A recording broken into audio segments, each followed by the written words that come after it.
Self-accident ang tinutukoy na dahilan sa nangyaring pagkamatay ng isang babae na nasabugan ng ginagawa nitong kwitis sa Bukawi, Bulacan, bandang alas 5:30 ng hapon nitong Miyerkules, November 22.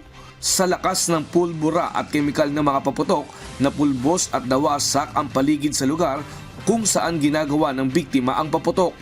Kinilala ang nasawi na si Risa Villanueva, 49 years old. Dito po tayo sa palaisdaan, malayo po sa mga kabahayan. Ayun po, kaya safe, lang po talaga, self-accident lang po talaga ang nangyari. Based po dun sa ating investigation.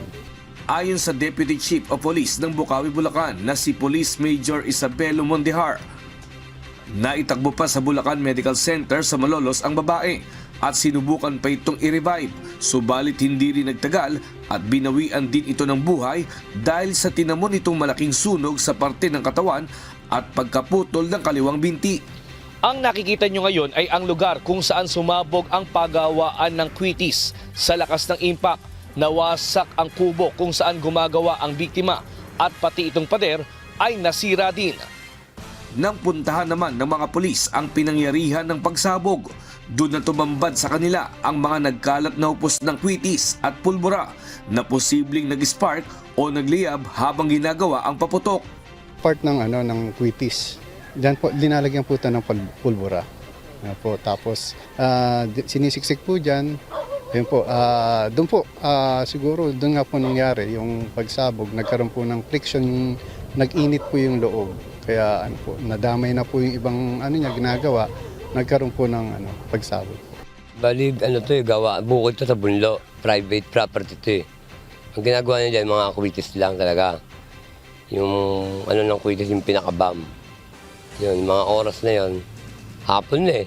Hindi niya siguro kalayan na mag-i-spark, wala na siyang nagawa. Ganun lang kabilis ang papatok dito. Pag sindi, saglit ka lang din.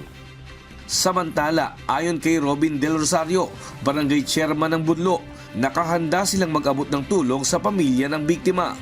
Kung lalabas po sa tamang investigasyon, tamang informasyon na kung saan malalaman na may pananagutan kung sino man po yung dapat na papanagutin, ay kailangan po talaga po nilang tumulong at maging po ang sangguniang barangay ng Budlo ay dapat tumulong sa naiwang pong pamilya. Wala namang nadamay na bahay sa insidente dahil malayo ang lugar sa pagawaan ng paputok sa residential area. Diyos ang aming sandigan, serbisyo publiko ang aming pinahahalagahan. Nestor Torres, Humahataw!